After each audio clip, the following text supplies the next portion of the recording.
Hi friends, వైవిధ్యమైన పాత్రల్లో విలక్షణమైన నటనతో సినీ ప్రేక్షకుల గుండెల్లో చెరగని ముద్ర వేసుకున్న ఎస్వి రంగారావు గారు తొలిసారి కెమెరా ముందు ఎలాంటి అనుభవం పొందారు అనేది ఎంతో ఆసక్తికరంగా తన తొలినాటి సినీ అనుభవం గురించి ఎస్విఆర్ గారు ఓ సందర్భంలో ఓ వ్యాసం రాశారట.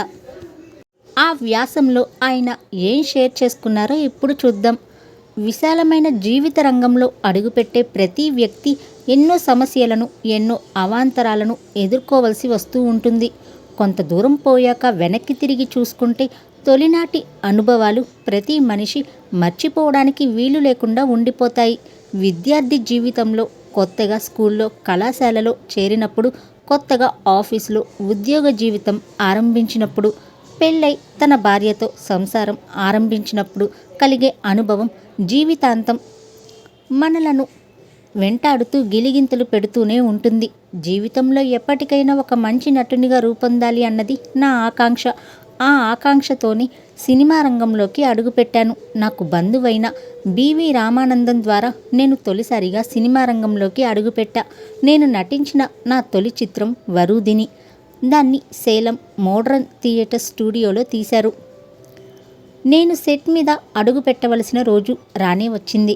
నేను ప్రవరాఖ్యుని రూపంలో సెట్ మీద పాదం మోపాను. సెట్లోకి ఇలా వెళ్ళానో లేదో అందరి కళ్ళు నా మీదే. నాకు చాలా ఇబ్బందిగా అనిపించింది. వాళ్ళంతా నన్నేదో దిగంబరుని చేసి తమాషా చూస్తున్నట్టు అనిపించింది. నాకే అర్థం కాని ఏదో అనుభూతిలో ఉండిపోయాను. సెట్ మీద వాతావరణం ఎంతో నిశ్శబ్దంగా ఉంది. ఎవరో లైట్స్ అంటూ ఒక్కసారిగా పెద్దగా కేక పెట్టారు. ఉలిక్కి పడ్డాను. ఒక్కసారి లైట్స్ వెలిగాయి. అప్పుడు విన్నాను రామానందం గారి గొంతు. ఆయన నా వైపు తిరిగి ఆ స్తంభం దగ్గరికి వెళ్ళి నిలబడు అన్నారు. అంతే, నాలో ఏదో తెలియని జంకు మొదలైంది.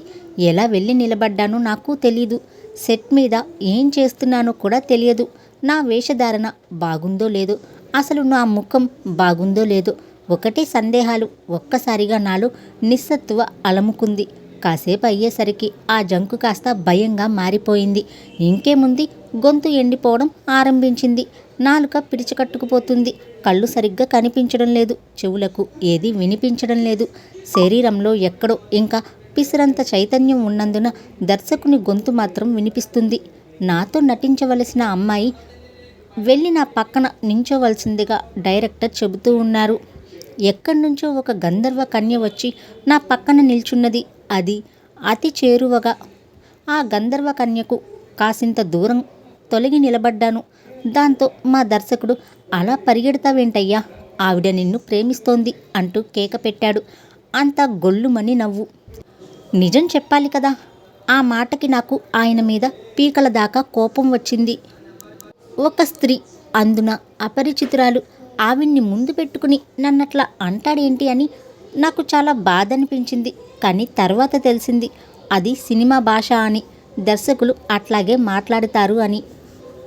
నేను ఈ ఆలోచనల్లో ఉండగానే ఒక మనిషి నా దగ్గరకు వచ్చి, ఏది మీ సంభాషణ చెప్పండి అంటూ నేను చెప్పవలసిన సంభాషణలు ఎలా పలకాలో ముందు తను చెప్పడం ఆరంభించాడు. నిజానికి అవి ముందు రోజు నా చేత వల్లి వేయించినవే.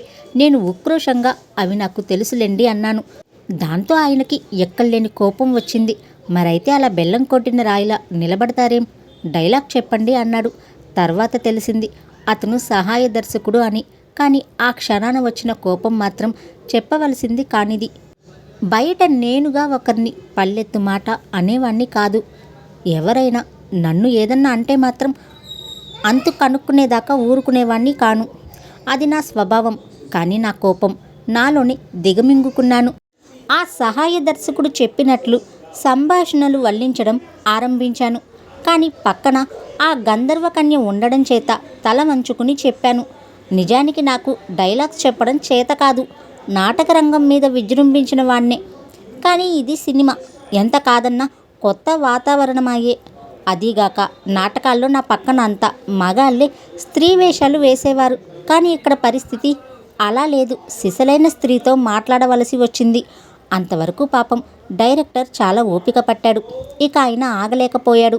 కోపం కట్టలు తెంచుకుంది. ఆవిడ ముఖం చూసి మాట్లాడబోయి, ఎక్కడో పాతాళంలోకి చూసి మాట్లాడతావేంటి అంటూ గావు కేక పెట్టాడు.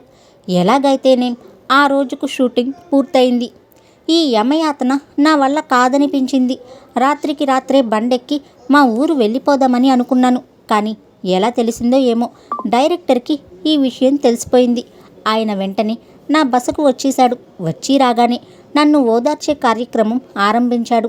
ఆయన చెప్పిన ఆ ఓదార్పు మాటలతో నాకు కాసింత ఉపశమనం లభించింది. మరునాటి నుంచి కొంచెం దారిలో పడటం ఆరంభించాను. అది నా తొలినాటి షూటింగ్ అనుభవం.